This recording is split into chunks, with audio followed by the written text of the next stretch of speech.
Onto this devastating story now. Gauteng police and basic education are investigating the death of a 14-year-old boy, Brian Ndlovu.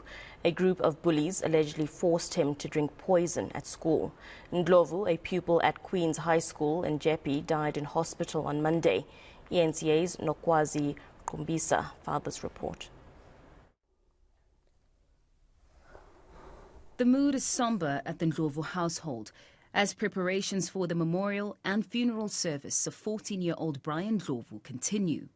Brian's mother, Ndlovu, says she couldn't find anything wrong with her son when he returned home from school on Monday. Ndlovu says Brian had low energy, but he refused to say anything about what happened. When Brian came back from Simba, I could tell he wasn't fine. He was shaking. Through shaking, I was surprised. I would say, "Are you feeling cold?" At the same time, you're wearing 2 jackets. How's that possible? He was like, "No, Mama, I'm not cold. Mama ngiasha." That's when he started removing his jackets. He sat down on the floor here on the carpet. He removed his rugby socks that he was wearing.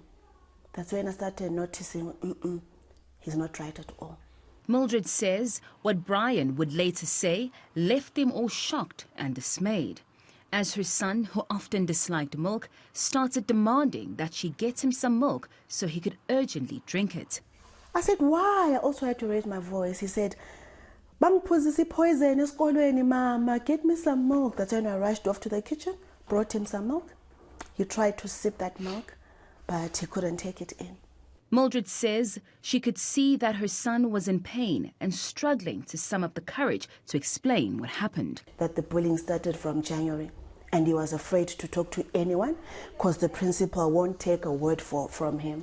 As long as the rich guy from the rich boy from the rich family is involved, then the principal wouldn't consider any other child or listen to them. So that was Brian. Those were his words to me. He gave me the poison. And you can ask my friends. Following Brian's unexpected death, the Ndlovu family says the school's principal has refused to accept that this incident could have taken place at school, rather insinuating that the teen might have taken his own life. The Gauteng Education Department says it is aware of the incident and is investigating the matter. Allegations are disturbing, but we are concerned as a department always. Any death or any incident that harm any child in our environment is concerning, and hence we take that serious, and we immediately dispatch our team to visit the school, and they've started with the investigation.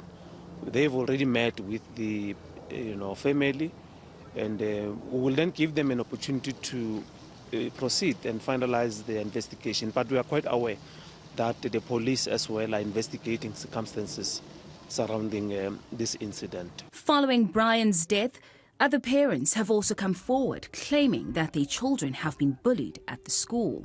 However, when I tried to contact the parents, many refused to speak, saying they fear for their children's safety. As police investigations continue into the boy's death, the Ndlovu family is demanding justice for Brian, whose life was brutally cut short. A memorial service will be held on Wednesday for the teen, followed by a private funeral. For eNCA, I am Nokwazi Qumbisa in Johannesburg.